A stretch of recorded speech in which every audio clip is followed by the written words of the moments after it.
Trump के tariff से चीन में हड़कंप, बीच समुद्र में माल छोड़कर भाग रहे हैं जिनपिंग के एक्सपोर्टर्स। चीन में लिस्टेड एक एक्सपोर्ट कंपनी के कर्मचारी ने कहा कि ट्रंप सरकार के नए टैरिफ के बाद उनकी अमेरिका को होने वाली डेली शिपमेंट 40 से 50 कंटेनर से गिरकर सिर्फ 3 से 6 कंटेनर रह गई है। पहले 34, फिर 50 और फिर 20% पहले से ही टैरिफ था। कुल मिलाकर अमेरिकी राष्ट्रपति डोनाल्ड ट्रंप ने चीन पर 104% टैरिफ ठोककर एक प्रकार से ड्रैगन के खिलाफ आर्थिक युद्ध का ऐलान किया है। अमेरिका और चीन के बीच शुरू हुए इस इकोनॉमिक वॉर ने चाइनीज एक्सपोर्टर्स में दहशत फैला दी है। चाइनीज एक्सपोर्टर्स टैरिफ के खौफ से इतने डरे हैं कि बीच समंदर अपना माल छोड़कर भाग रहे हैं।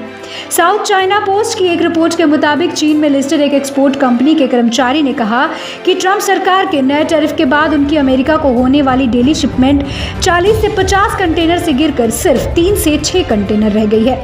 अमेरिका ने चीन के सामान पर 104% अतिरिक्त टैरिफ लगाया, जिससे कुल टैरिफ 115% तक पहुंच गया है। इन नए टैरिफ ने बीजिंग को गुस्सा दिलाया है और ग्लोबल मार्केट्स में हड़कंप भी मच गया है। डर है कि इससे ट्रेड वॉर भी छिड़ सकता है। कंपनी के कर्मचारी ने बताया, हमने फिलीपींस, वियतनाम, इंडोनेशिया और मलेशिया से सभी शिपिंग प्लान को रोक दिए हैं।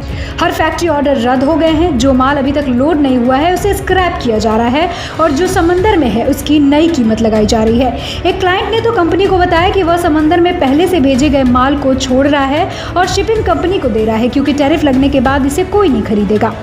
नए टैरिफ और अनिश्चित बाजार के चलते एक्सपोर्टर्स अपने ऑपरेशंस कम कर रहे हैं। कई फैक्ट्रियों में काम के घंटे घटाए जा रहे हैं और कर्मचारियों को कम शिफ्ट में काम करने को कहा जा रहा है।